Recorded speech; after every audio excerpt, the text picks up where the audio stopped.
You take a deep breath, letting the steady hum of the fan in your room blend with the imagined sound of wind slipping through the cold stone corridors of the Tower of London.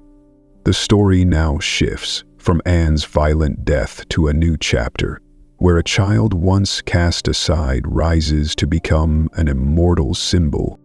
Look again at Elizabeth, barely 3 years old when her mother was beheaded. Overnight, the princess, wrapped in silk, became the bastard child. Her servants were dismissed, her fine clothes taken, her private residence stripped away. It was like a Disney child star walking the red carpet one day, only to lose every contract the next because of a family scandal. And yet, in that darkness, the seed of a great queen began to grow.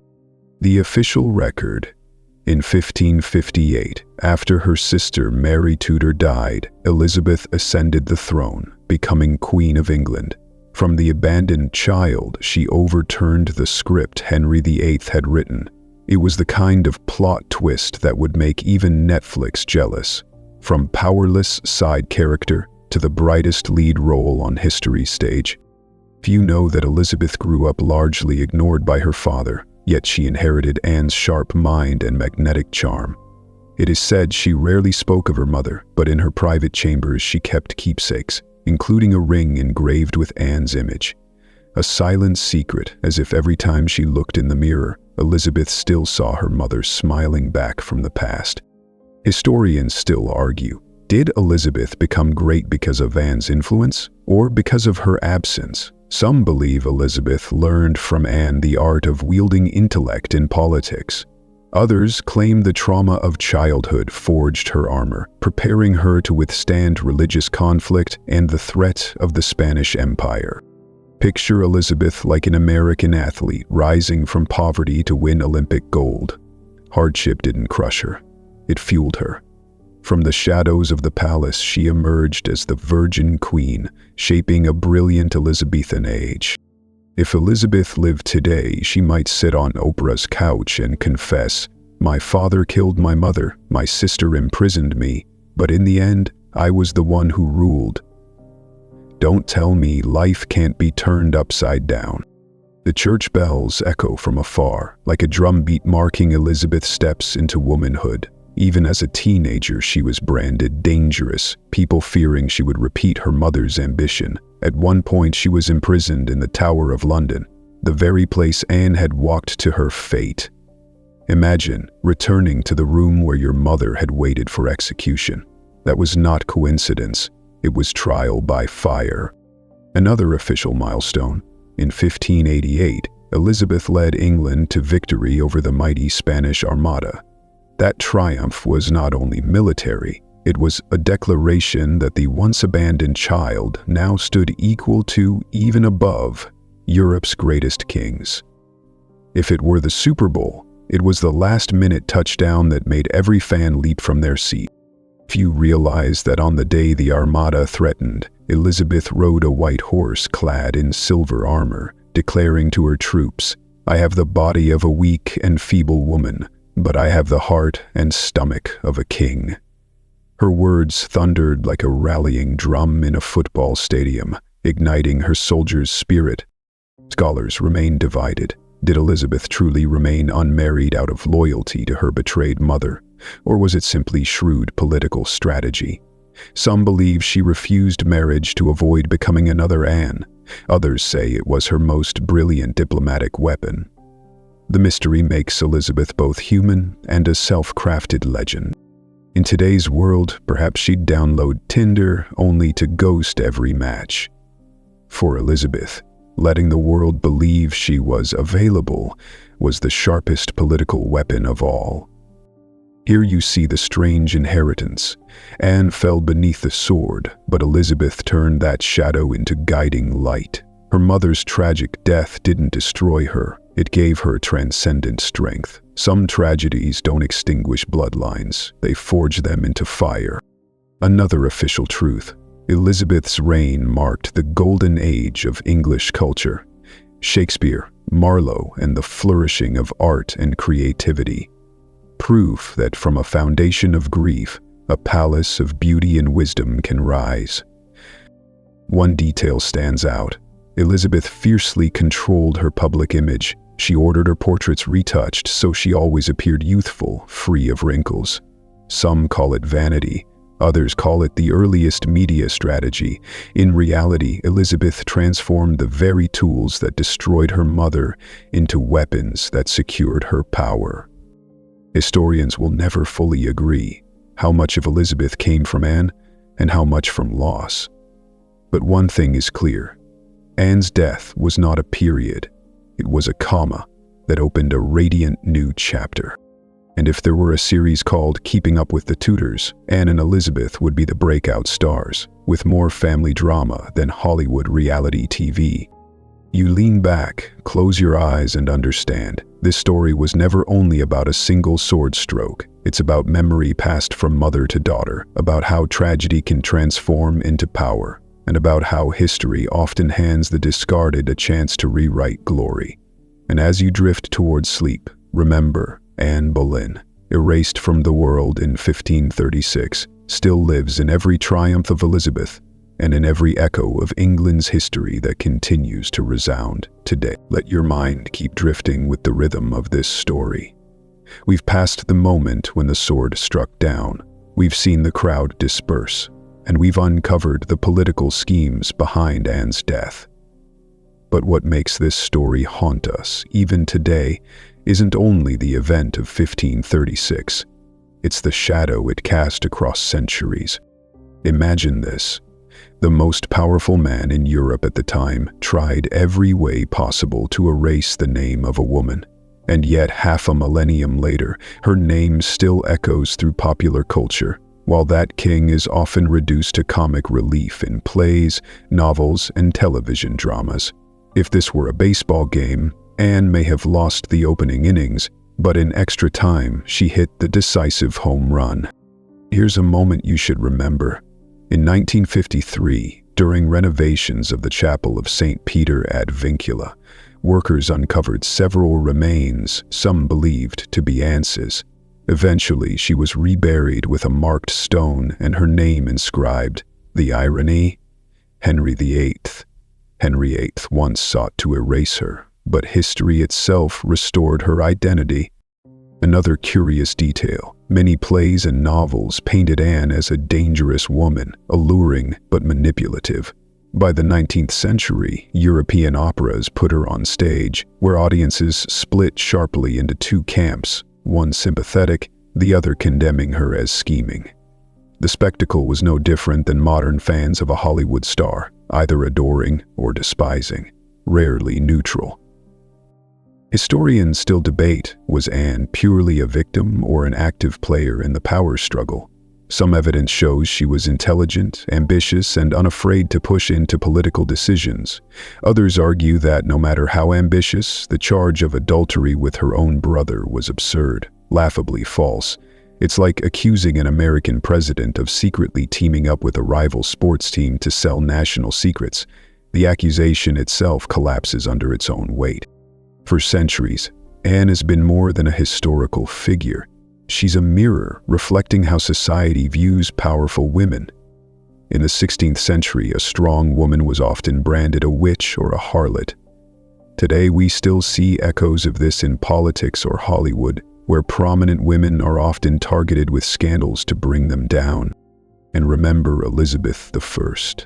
Elizabeth I, Anne's daughter. Once cast aside and declared illegitimate, she grew to become one of England's most glorious queens. Isn't that the kind of plot twist that would make a Netflix audience applaud? The mother's downfall became the fire that forged the daughter into an unbreakable icon. If there were an Oscar for greatest revenge of the century, Elizabeth would hold the statue, because no comeback was more powerful than the child Henry once tried to erase, becoming a legendary queen. You hear time ticking like the pendulum in an old American living room clock, and you realize Anne's death became a first lesson for the West on power, honor, and the writing of history.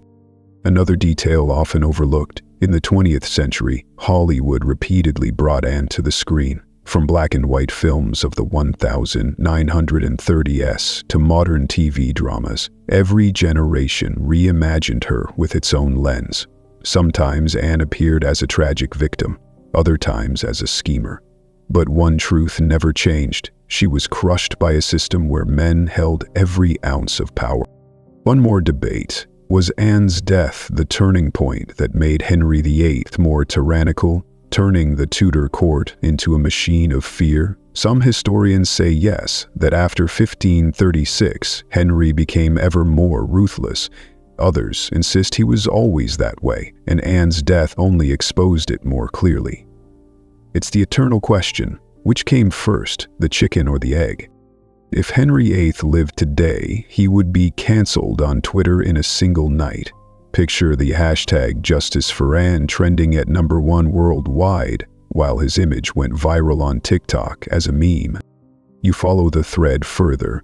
After Anne, several more of Henry's wives fell into tragedy, but none haunted the world like her. Because Anne wasn't only executed, she was nearly erased from memory.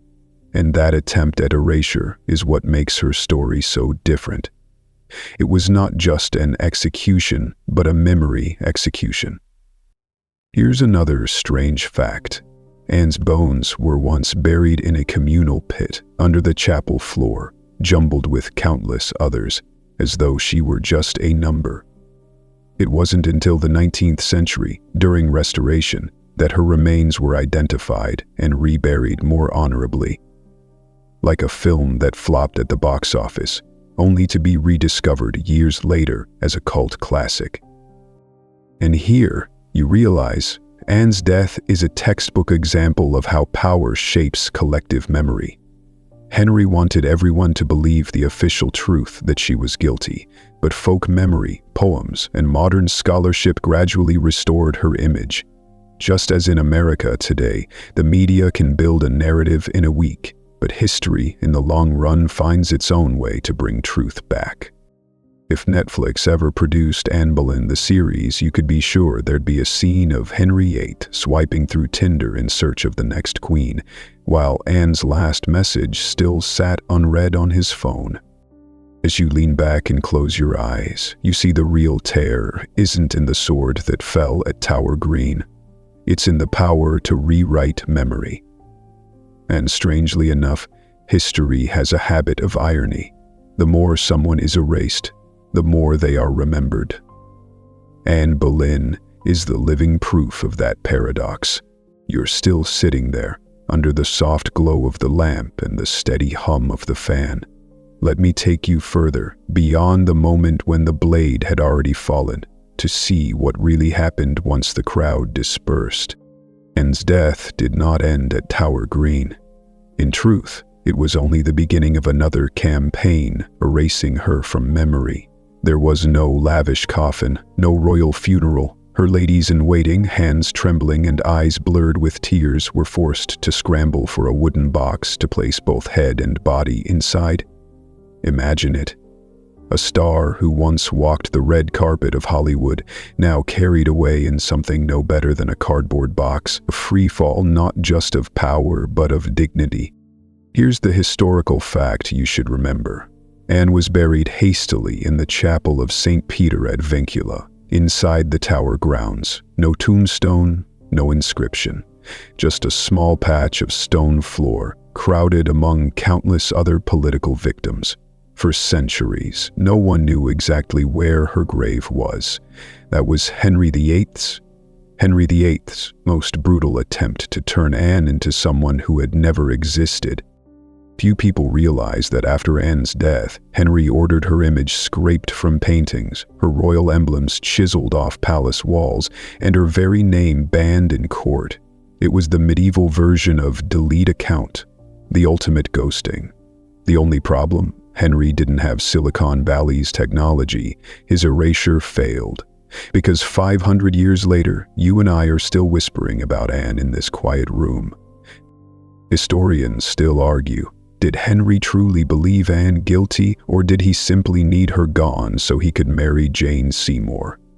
Some say he was manipulated by Cromwell. Others insist Henry acted fully aware, obsessed with producing a male heir, willing to turn truth into lies. Either way, her death was never justice. It was politics dressed in justice's robes. Now imagine the feeling of those who witnessed it. They didn't just see a queen fall, they were forced to perform according to the court's script, nodding solemnly that justice had been served, burying every trace of human emotion. It was like being forced to cheer for the sports team you hate most, simply because the Super Bowl camera was aimed right at your face. Perhaps most haunting was the fate of Elizabeth, Anne's daughter. Barely 3 years old and only a day after her mother's execution, she was declared illegitimate, stripped of inheritance. Her clothes taken, her household dismantled, her servants dismissed. In a heartbeat, the princess became a discarded child. It was the 16th century version of a Hollywood child star, suddenly losing every contract overnight because of a parent's scandal. There's a strange detail. Years later, Elizabeth was said to have kept a ring with her mother's portrait hidden inside, a secret she never revealed openly. That reminds you that no matter how hard Henry tried to erase, a child's private memory can outlast any propaganda. If an Oprah-style talk show had existed, you could imagine an adult Elizabeth on the couch saying, "My father killed my mother, but I still became queen. Now tell me who really won." Another fact to remember, only one day after Anne's death, Henry became engaged to Jane Seymour. Less than 2 weeks later, he married her in a simple ceremony. The haste left historians shaking their heads. It was like filing divorce papers in the morning and checking in at a Las Vegas wedding chapel that very night. Debate continues over Cromwell's true role. Some theories say he built the charges to secure his own power. Others show evidence Henry not only knew but directed the entire affair. This gray zone is impossible to pin down. Was it one man's conspiracy or an entire system's collusion? Picture the atmosphere at court afterward. A suffocating silence. No one dared mention Anne. Even a sympathetic glance could mark you as suspect. That fear hung over the Tudor palace like invisible smoke, and for those who had once loved Anne, the silence itself was a kind of torture. You've complained before about deleting photos of an ex on Instagram. Henry VIII went much further, deleting not just pictures, but names, history itself. Too bad for him, there was no permanent delete button. And from that darkness came a paradox. Anne's tragic death became the path to Elizabeth I. Elizabeth I and her golden reign. From disgrace and loss, the abandoned child rose to become one of Europe's greatest monarchs. Henry had tried to erase Anne so Elizabeth would never inherit. Instead, Elizabeth became living proof that memory cannot be buried. It was like a box office flop, later reborn as a cult classic, adored around the world. Yet, one more debate lingers. Was Anne entirely innocent? Some scholars argue she was too arrogant, too politically involved, making it easy for enemies to trap her. Others insist that no matter how ambitious she was, the charges were absurd. This is a question you and I could debate for hours without ever reaching a final answer. Anne's story, therefore, is not just about a single stroke of a sword. It is proof of how power can rewrite history. It forces you to ask, how many people have been erased from collective memory simply because they didn't fit the plans of the powerful? And even today, don't we still see modern Anne Boleyns? People slandered in the media, destroyed by fake news, vanished after just a few clicks. If Henry VIII lived today, he would have been cancelled on Twitter in one night, and the hashtag Justice for Anne would have trended worldwide. And as you let your shoulders relax, eyes closing again, you realize the unforgettable lesson. The sword can end a body, but absolute power is what strikes at memory. And sometimes, memory itself, instead of fading, becomes immortal. You stand in the middle of Tower Green, on the damp grass still stained dark from executions past. That morning in London was strangely unbelievable. The sky a perfect blue, the sun dazzling, as if nature itself mocked the fate of humankind. You take a deep breath. The smell of rusty iron from the scaffold fence mixes with the incense smoke and the damp wool cloaks of the gathered crowd. And those faces, not strangers at all, they are the courtiers who once bowed low before Anne Boleyn when she sat upon England's throne. And yet now they only watch, cold and motionless, like stone statues. 3 years earlier, these same people had pressed forward to touch the hem of her gown during her coronation at Westminster Abbey. Today, Anne was led not to a grand stage, but to a low wooden platform barely 3 feet off the ground, no taller than a person's knees, a pitiful stage fit for a cheap reality show. It was the ultimate reversal, from a Hollywood star clutching an Oscar to a background cameo in a dull sitcom. You've read it in history books. Anne was charged with adultery, incest, and conspiring to kill the king. The trial was swift, the evidence thinner than the plot of a second-rate movie.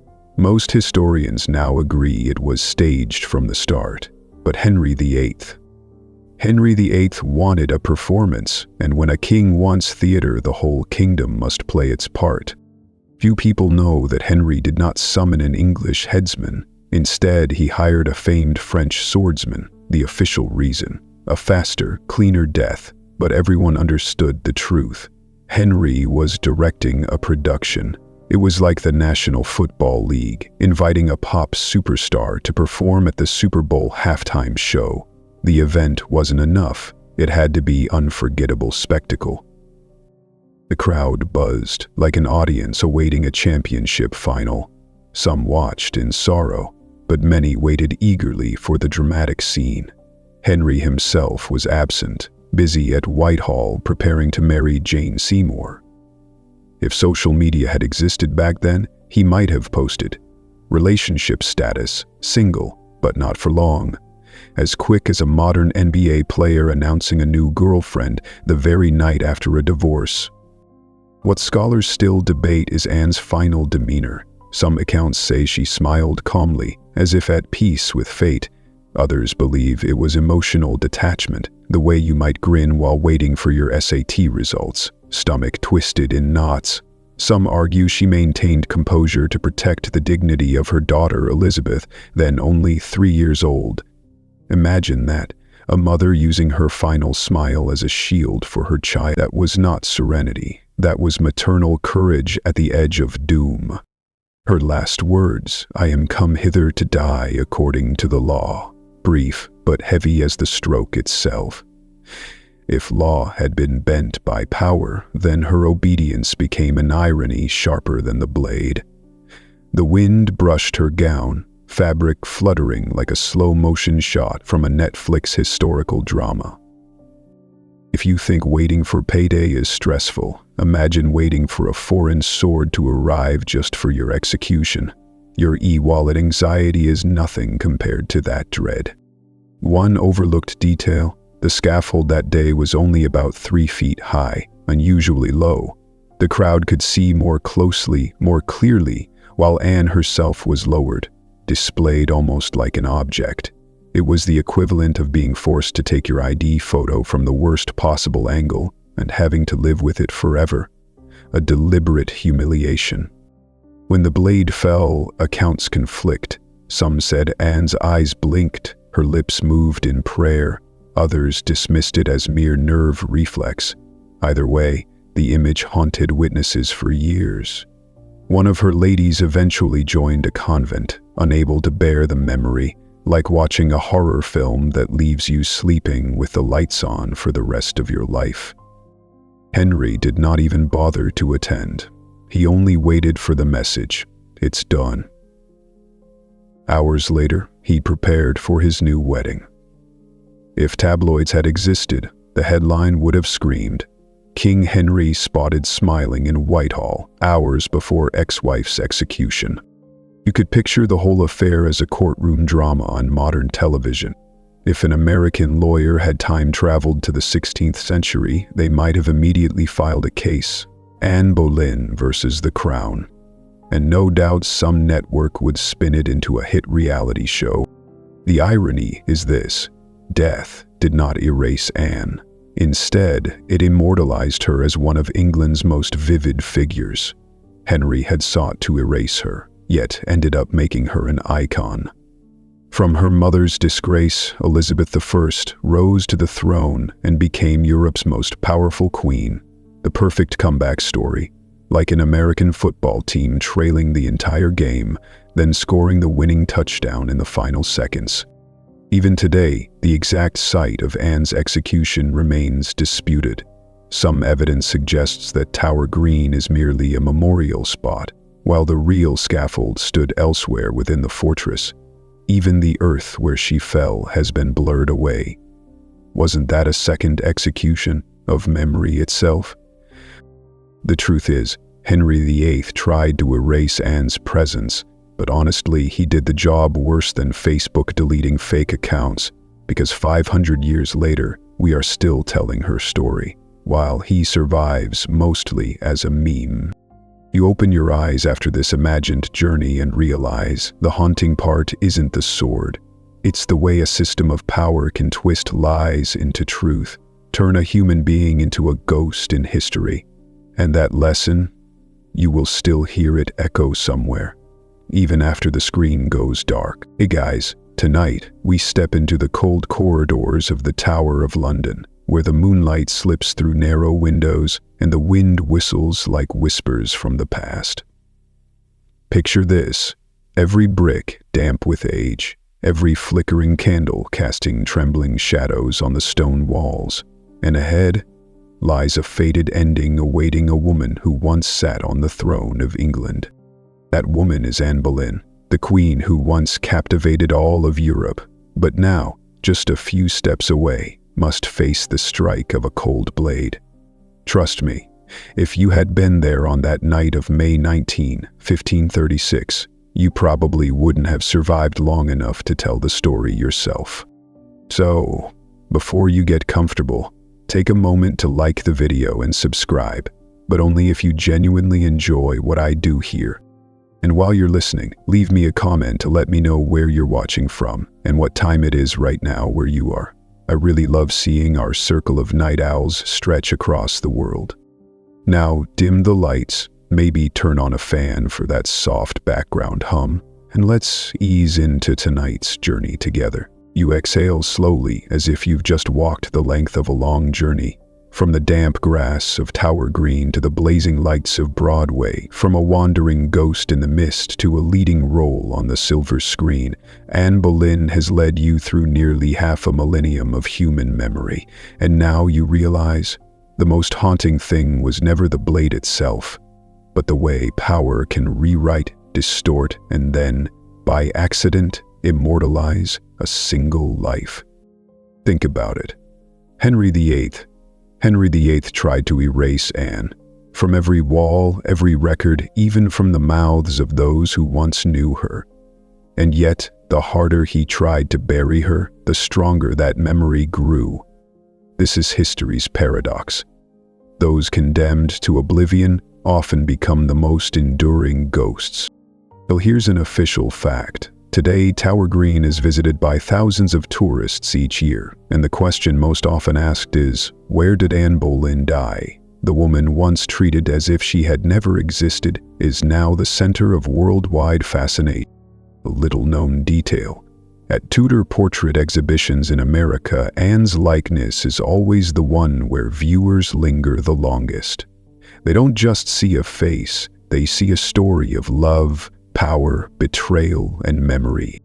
Historians still debate, was Anne a victim, a schemer, or an early feminist icon? But perhaps the answer matters less than the fact that here we are, 500 years later, still speaking her name. It is disagreement itself that keeps her alive. Picture Anne as a mirror. With each passing century, society peers into her image and sees itself. In the 16th century, she was a warning to women who dared enter the halls of power. In the 19th, a romantic heroine of opera. In the 20th, a star of cinema. In the 21st, a Broadway diva, a TikTok meme, a symbol of cancel culture. One woman, countless faces. And that is immortality. If Henry VIII were alive today, he would surely be astonished. He survives mostly as a meme, a punchline, while the woman he tried to erase is retold in endless forms. History answered slowly, but it answered clearly. And now, as you close your eyes, listening to the fan's steady hum like a lullaby, let the story drift into a dream. A dream where justice may come late, but memory never dies. Anne Boleyn, the woman who left this world in 1536, still walks through books, across stages, and inside your imagination. A reminder that sometimes death is only a comma, and memory is the story without an ending. Sleep well now, and let Anne Boleyn's shadow whisper in your dreams, a witness that history, cruel as it may be, always finds a way to preserve what deserves to be remembered. When you're still sitting there, listening to the steady hum of the fan, letting your mind drift to a place that feels far away but is actually very close. Modern American culture. Because Anne Boleyn doesn't only live in the crumbling castles of England or the dusty pages of European historians, she has been reborn on Broadway stages, in Hollywood films, and even in memes scrolling endlessly across Facebook and TikTok feeds. Let's start in a very American place, Broadway in New York City. If you've been there in recent years, you've probably heard of Six the Musical, a stage lit up with neon lights, pulsating pop music, 6 women dressed in outfits blending Tudor style with Beyoncé glamour, standing side by side to tell their own stories. And Anne Boleyn, with sarcastic, witty, and razor-sharp lyrics, shines as the bad girl of the 16th century. Here's an official fact. Six the Musical premiered at the Edinburgh Fringe in 2017, then spread to London's West End, and finally to Broadway in New York. It transformed the 6 wives of Henry VIII into pop divas, each reclaiming their narrative. Anne, of course, stole the spotlight with her cheeky anthem, Sorry Not Sorry, a feminist icon, but this time in the voice of modern musical theater. A little-known detail, Anne's character in Six often becomes the American audience's favorite. She's called the sassiest queen, the sharpest, most playful of the 6. For American theater-goers, that mix of sarcasm, quick wit, and comeback energy feels like the spirit of a true pop star. Critics still debate, does Six oversimplify Anne and the other wives, turning them into a girl band just to sell tickets? Some say it trivializes their tragedies. Others argue, reimagining Anne as a diva pop star is proof that cultural memory never dies. It only changes costume to fit the times. Now imagine this, if Anne lived in the 21st century, she'd probably drop an album titled Uncrowned but Unbroken, and Spotify would have it on the global trending charts within a week. From Broadway, slide over to Hollywood. Nobody forgets The Other Boleyn Girl, 2008, with Natalie Portman as Anne and Scarlett Johansson as Mary. That film sparked heated debates among millions of American viewers. Was Anne a victim or a manipulator? Portman gave us an Anne both alluring and tragic, while Johansson played Mary as soft, sympathetic, and overshadowed. You left the theater still asking, what was real and what was just screenplay? Official fact: the movie was adapted from Philippa Gregory's best-selling novel, which dominated U.S. charts. This shows Americans don't only want Anne as a history lesson, they want to live inside her story, reimagined as a soap opera-style drama. A detail few know. Many U.S. history teachers once complained that their students knew Anne mostly through Natalie Portman instead of textbooks, but they admitted, without Hollywood, many young people would never care about the Tudors at all. Scholars keep debating, did The Other Boleyn Girl distort history? Some say it romanticized Mary and vilified Anne. Others insist every work of art has the right to reinterpret. Either way, one fact is certain: Anne continues to captivate audiences worldwide. You hear the fan in your room, but in your imagination it morphs into the buzzing air of a summer movie theater in America, the background hum of cultural memory. And now, the internet. Type Anne Boleyn into TikTok or Instagram and memes flood your screen. Images of Anne with captions like, "When your husband cancels you, but history makes you iconic." Or parody videos, a young actor in a Tudor headdress, rolling their eyes, lip-syncing sarcastic lines at Henry VIII. These memes prove that Anne has entered the entertainment language of the 21st century. Another official fact: in 2020, the BBC released a series titled Anne Boleyn, starring Black actress Jodie Turner-Smith in the lead role. It was the first non-traditional portrayal of Anne, breaking all historical accuracy rules of appearance. The series was controversial, but it pushed boundaries. Anne was no longer locked to skin color, facial features, or any old stereotype. She had become a global symbol, free to be reshaped in any form. A little-known detail: while critics trashed the script, Turner-Smith's performance was praised by Black communities in the US, who saw her casting as proof that memory cannot be boxed in. Academics still wrestle with the question: should we preserve strict historical accuracy when portraying Anne, or allow artistic freedom? The debate itself shows one thing clearly: Anne is not just the past. She's a battleground of the present, where art, politics, and culture collide. Think about it. In America, Anne has become more than history. She's part of the storytelling industry. Novels, musicals, films, podcasts. Dozens of podcasts retell her life, some in soft ASMR voices, others with satire, others with political analysis. Anne, like it or not, has become a brand. Scroll through Spotify or Apple Podcasts and you'll see titles like Anne Boleyn, The Queen Who Changed England, or Tudor Secrets. Listen closely and you'll notice every American generation reads Anne differently. Young audiences frame her as a feminist icon. Older listeners treat her as a cautionary tale of ambition. Scholars, they still argue over what really happened.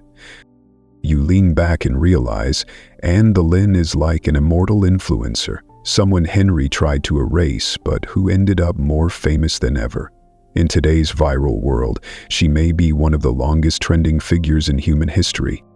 So what keeps Anne alive in America's imagination? It's the contradictions.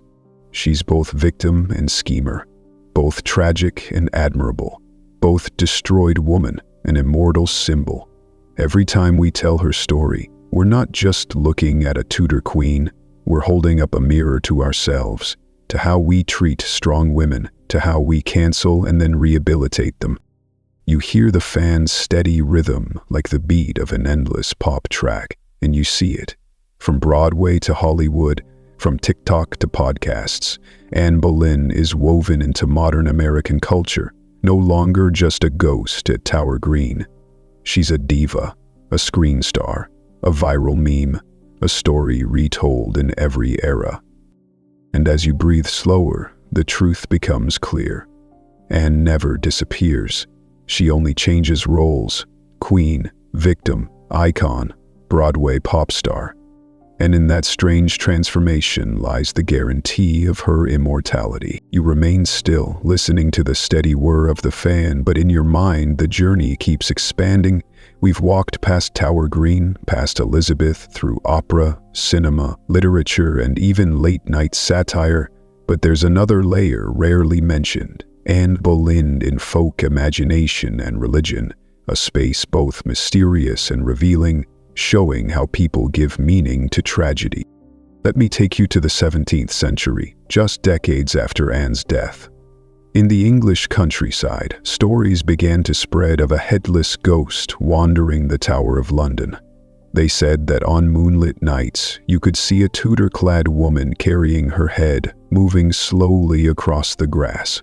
Children trembled, but adults whispered. This was collective memory rebelling against the king's decree. Here's an official fact.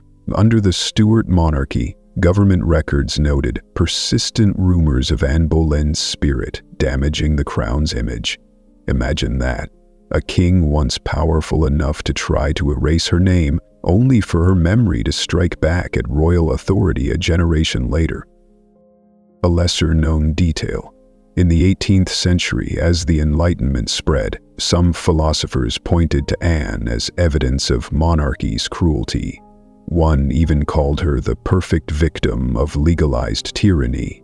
In other words, Anne became a philosophical example, not just a tragic queen.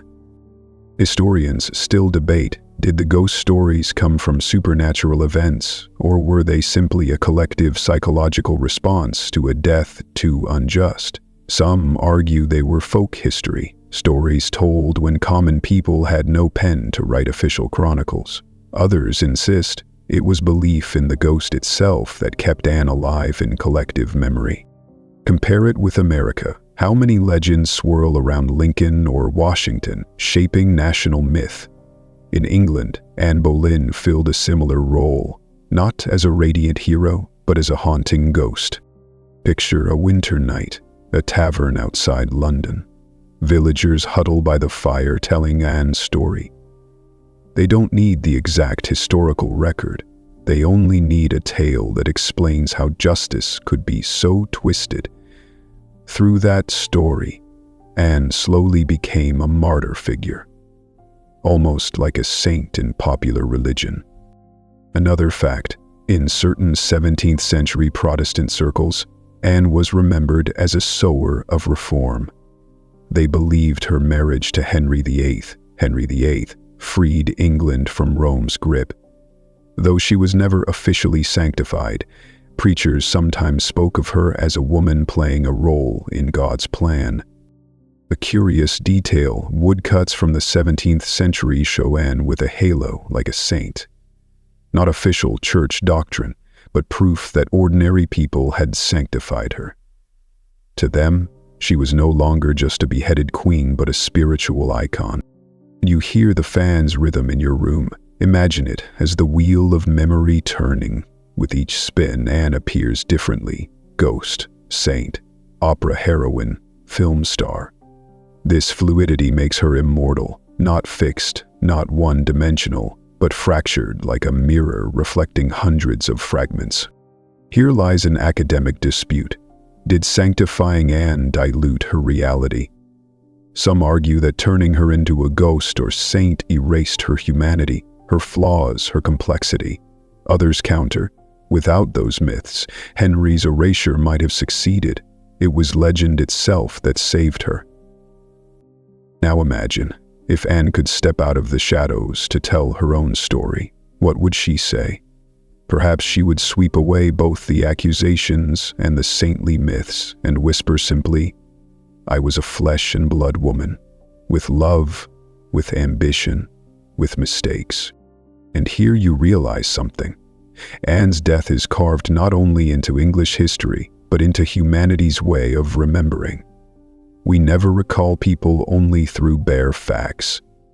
We remember through legends, through stories, through plays, through music, through ghosts. Anne Boleyn is the clearest proof. You lean back in your chair, and it feels as though you're inside an imaginary theater, where Anne Boleyn is the leading actress, the ghost backstage, and the script that never ends. And perhaps it's in that ambiguity that her story remains so captivating, because every generation, every audience, finds a new way to write another chapter. You lean back deeper, letting your body relax, your imagination slipping into another rhythm of time. The story of Anne Boleyn is no longer only about the chill of the sword or the ghost wandering stone corridors. It turns now into something else, the centuries that kept calling her name, sometimes with pity, sometimes with theatrical curiosity, and sometimes with biting satire. Follow me back into the 18th century. This was when Europe produced its first biographies of Anne, but strangely, most cared little for the truth. They painted her as a flirtatious witch, a schemer who trapped the king with her beauty. That narrative reflected the psychology of the age, a patriarchal society unwilling to accept that a woman might shape history with her intellect and charisma. In other words, Anne was written as the villain of her own story. Here's a fact to remember. In the late 18th century, female historian Elizabeth Banger was among the first to restore Anne's image with sympathy. She wrote that Anne was not a seductress of power, but a woman caught in a political game larger than herself. This was a turning point, the first time Anne was framed not as a criminal but as a victim. A lesser-known detail. In 18th century France, in intellectual salons, Anne was discussed alongside Jeanne d'Arc. Two women, one burned, one beheaded, both raised the same question. Could women ever touch the center of power without paying the ultimate price? Modern historians still argue, does comparing Anne to Jeanne d'Arc blur her unique identity? Some say Anne was entirely different, no prophet, no warrior, but a political mind. Dressing her in the robes of a saint might have made her easier to accept, but it erased her complexity. Now let your imagination drift into the 19th century. This was Europe's age of romantic opera, and Anne, of course, was not forgotten. In theaters in Paris and Milan, she stepped on stage with soaring soprano voices, singing of love, betrayal, and tragedy. Audiences wept, not for the truth, but for music that transformed her into a palatable melodrama. The irony, in England, many left theaters conflicted. They pitied Anne, but also shuddered at their nation's history reduced to soap opera. One critic even wrote, "People came to hear the voice, not to learn the truth." Slowly, Anne became a popular culture product, long before the phrase existed. By the early 20th century, her image moved onto the silver screen. In black and white films, she was often portrayed as the fatal seductress who lured Henry VIII, into love and political ruin. This was Hollywood's first hand in shaping her myth, and American audiences, enchanted by the femme fatale archetype, adored it. Here's an official milestone. The film Anne of the Thousand Days, 1969, earned 10 Academy Award nominations, including Best Actress for Genevieve Bujold. Rarely had Hollywood depicted Anne not just as victim or witch, but as intelligent, ambitious, and passionately in love. This film shifted the tide. Anne was no longer just a shadow in Henry's tragedy, but the heroine of her own story. One forgotten detail: when the film premiered, many American moviegoers came simply out of curiosity to see the woman who drove Henry VIII mad, proof that Anne was still viewed through lenses of fascination and judgment, not only history. Scholars still debate, was Anne of the Thousand Days fair to history, or just another Hollywood beautification? Some say it gave Anne more depth than ever before. Others argue too much melodrama was added to make her tragic, sympathetic, unforgettable. Then came the 21st century, and Anne exploded again through the series The Tudors. Natalie Dormer's performance, with eyes blazing yet vulnerable, made Anne one of television's most beloved characters. American audiences, trained on multi-season dramas, bonded with her as if she were a living TV heroine, waiting each week, dreading the inevitable scaffold. If you watched it, you remember your chest tighten as Dormer smiled walking to the block. It was more than acting, it was proof. Anne had become a global cultural icon. People no longer asked, was Anne guilty?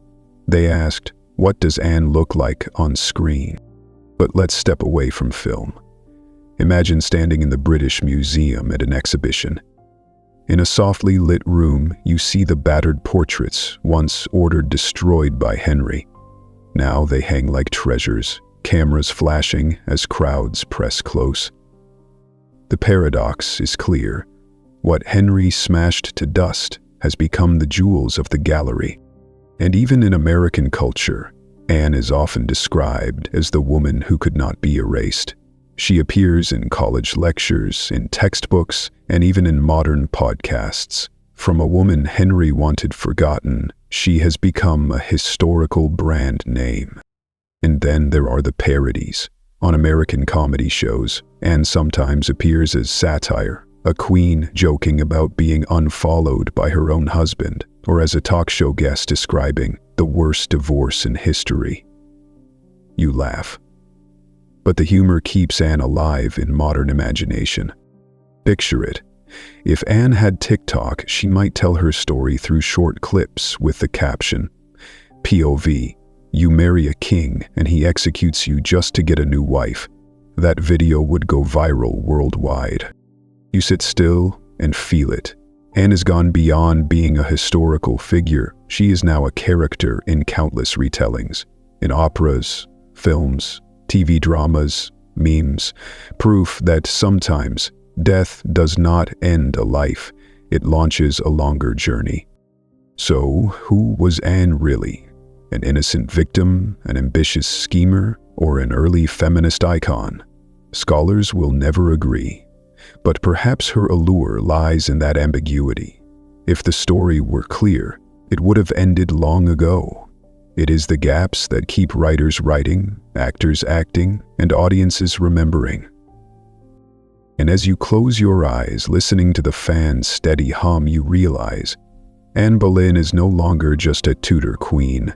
She is living proof of memory's power, that history, even distorted, always finds ways to retell itself. And with Anne, one thing is certain. Her story will go on, not only in textbooks, but in films, in music, and even in the laughter of 21st century satire. Let your imagination drift a little further. We've spoken much about Anne's death, about Elizabeth, and about the cultural legacy, but there is another dimension few consider: the psychological impact of that tragedy on the Tudor court and on English society itself. Try putting yourself in the shoes of those who lived alongside Anne. You were a courtier who once witnessed her glittering coronation at Westminster, who clapped and shouted as she passed by, and then, just 3 years later, you stood in the same crowd watching her beheaded. That feeling must have been like a fan today seeing their idol cancelled by a single headline. One day, applause. The next, silence. Forced to nod along with a verdict you knew in your heart was unjust. Here's an official fact. After Anne's death, Henry VIII ordered a series of ceremonies proclaiming the purity of the throne and the justice of the verdict. These were medieval PR campaigns designed to smother fear and doubt among the people. The court knew not everyone believed Anne guilty, so they repeated the same message over and over. This is justice. A lesser-known detail. In the years that followed, folk rhymes and whispered tales described Anne as the betrayed queen. These were spoken at night, by the fire or in taverns, when no guards were listening. Proof that while the king could control church and court, he could not fully control memory. Historians still debate, did Anne's fate help create a culture of fear in the Tudor court? Some argue that after 1536, courtiers lived in constant unease, rewarded one day, accused of treason the next. Others insist the brutality was already there, and Anne's death merely revealed it. Either way, one thing was certain. No one trusted the stability of the throne again. Picture it. One evening in Whitehall Palace, courtiers sit with wine in hand, but no one dares mention Anne. A single word of sympathy, a single frown could brand you a traitor. The atmosphere thick, like a banquet where everyone smiles, but every smile is false. And here you see another consequence. Fear not only kills a person, it kills sincerity in society. When everyone is forced to echo the king's words, truth is pushed underground. It's not so different from our modern world, where fake news repeated endlessly becomes official truth, while dissenting voices are shoved into the corners of the internet. Another fact. Decades later, even in Elizabeth's court, people whispered about Anne, but never used her name. Instead, they spoke in circles. A lost mother, a betrayed queen. Anne's shadow lived not only in history books, but in guarded conversations among nobles. One overlooked detail. In private diaries of the time, Anne's name sometimes appears as initials or coded symbols, a secret way to remember without being caught. much like modern fans using coded hashtags to talk about a cancelled celebrity and dodge censorship.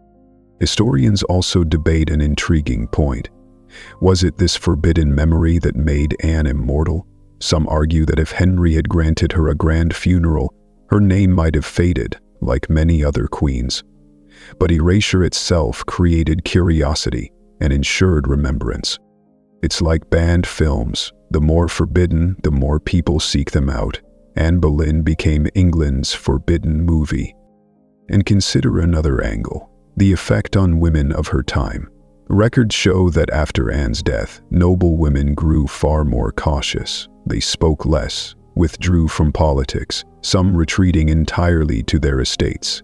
They knew one misstep, one careless word, and they too could end up at the scaffold. Yet in that silence, another seed was planted.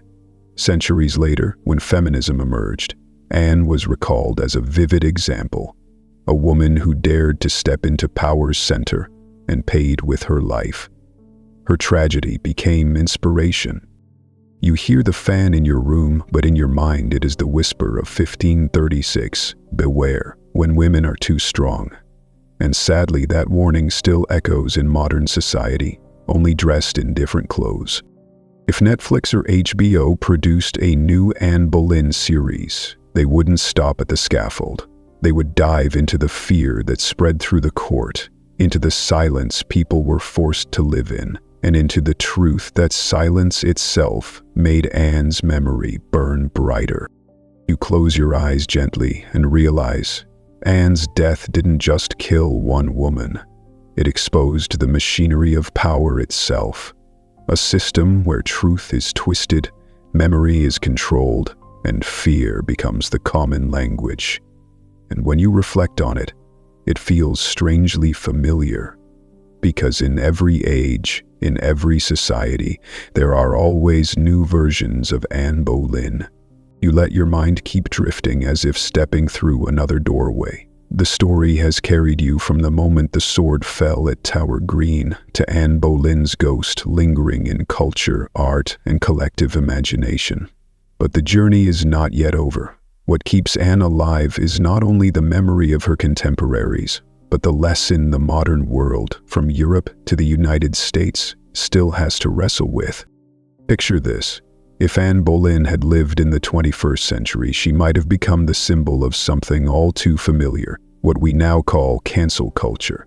A woman once celebrated, suddenly vilified overnight by unproven accusations, instantly turned into an outcast. No different from how social media today can topple a star, a politician, or anyone at all, with just a few viral hashtags. Here's the official fact to remember. The charges against Anne, adultery, incest, conspiracy to kill the king, were never backed by solid evidence. Yet with one propaganda campaign, the Tudor court turned rumors into legal truth. A textbook case of how power manipulates information, turning lies into law. A lesser-known detail. Contemporary accounts described Anne as a sorceress merely because she had dark eyes and an unusual charm when she spoke. In Tudor society, being different was enough to be demonized. Not so different from today, when a slip of the tongue on a talk show can be clipped, edited, and circulated online as proof of guilt. Historians still debate, was Anne a victim of a full-blown media setup, or did her sharp, bold, sometimes arrogant character make her an easy target? Some argue she was too outspoken, too politically involved, giving enemies the weapon they needed. Others insist that no matter her personality, the charges were absurd. This is the crossroads of the personal and the systemic. Can someone be destroyed simply for not fitting the role society assigned? You hear the imagined wind whistling, like whispers of the past reaching the present, and you realize Anne's tragedy is a warning about the power of words and images. In the 16th century, an indictment could kill a queen. In the 21st, a single tweet or viral video can end a career. If there had been social media in Tudor times, the hashtag #DownWithAnne would have flooded the feeds, but there would also have been Justice for Anne, where her defenders gathered. And hashtags never decide who's right. They only reveal who controls the tide of opinion. Another official fact: after Anne's death, Henry VIII quickly married Jane Seymour. 2 years later, Jane bore him a son, Edward. Many took that as proof Henry had been right to remove Anne. But the bitter truth? Edward died young, while Elizabeth, the child dismissed as illegitimate, was the one who gave England lasting stability. History often answers slowly, but with brutal irony. Few know this. When Elizabeth became queen, she never openly avenged her mother, never even directly mentioned the execution. But through her reign, she flipped the narrative. She herself became living proof that Anne could not be erased. Silent action louder than any accusation. Now compare. In modern America, there are figures once ruined by scandal, later re-evaluated, even celebrated. Public opinion can be ruthless, but memory over time is far more balanced. If Henry VIII lived today, tabloids, late-night comedy, and Twitter would have shredded him to pieces. CNN's Chiron might have read, "Breaking: King Henry VIII divorces, executes wife, and remarries in less than 2 weeks." And you can bet Saturday Night Live would stage a full parody sketch. Another scholarly debate: was Anne's death the turning point that permanently changed Tudor power? Some historians say yes, that it opened the path for absolutism, where the king not only ruled, but rewrote truth. Others argue the Tudors were already authoritarian, and Anne's death simply revealed it. Either way, all agree it was a turning point. Picture yourself watching a Netflix documentary. The screen splits. On one side, Anne at her glittering coronation. On the other, Anne walking to the scaffold. 2 images bound together, reminding us that glory and tragedy are never far apart. One detail often overlooked. Centuries later, when tourists visit the Tower of London, most ask about Anne more than any other figure. Proof that no matter how hard the Tudors tried to bury her, human imagination refused to let go. Like a banned film, the more hidden, the more people seek it out. Notice this: Anne exists not just in history, but as a symbol in art and psychology. Modern scholars call her fate a prime example of murder of memory, the execution of memory itself. A concept now used to describe any time power tries to erase a person or a community from history.